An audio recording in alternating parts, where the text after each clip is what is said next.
Jehoiakim had been king of Judah for only 3 years when the king of Babylon, Nebuchadnezzar, attacked Jerusalem.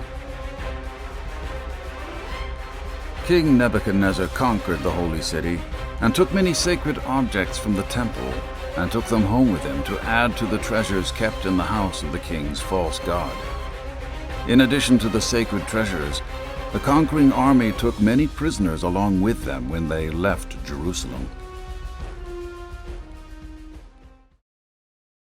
King Nebuchadnezzar commanded his chief of staff to bring into his palace young captives who could serve in his court.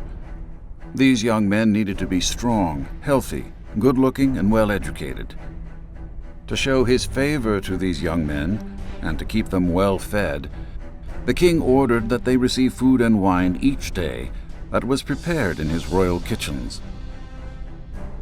Daniel, Hananiah, Mishael, and Azariah were 4 of the young men chosen, all of whom were from the tribe of Judah. The chief of staff renamed them with Babylonian names. Daniel was called Belteshazzar, Hananiah was called Shadrach, Mishael was called Meshach, and Azariah was called Abednego. Even though Daniel was selected to serve King Nebuchadnezzar, he wouldn't eat the food from the king's kitchens because it was forbidden by God. To refuse the king's goodwill was a bold and potentially dangerous move for Daniel, but the chief of staff liked him.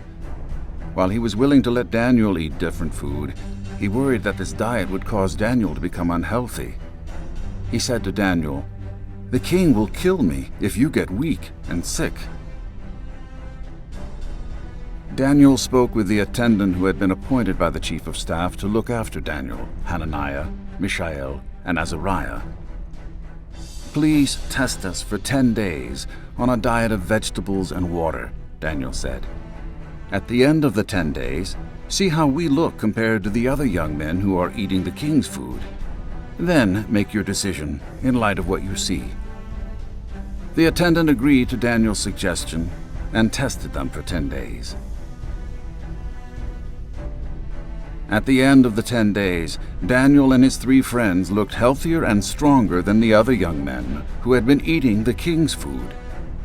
After this, the attendant fed the 4 young men only vegetables and water. Because the young men's decision honored God's law, the Lord blessed them with wisdom and understanding. Daniel was given the special ability to interpret dreams.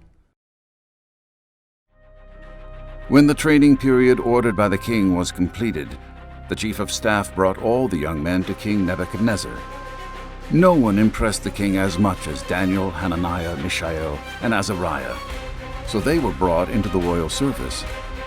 Whenever the king consulted them in any matter requiring wisdom and balanced judgment, he found them 10 times more capable than any of the magicians and enchanters in his entire kingdom.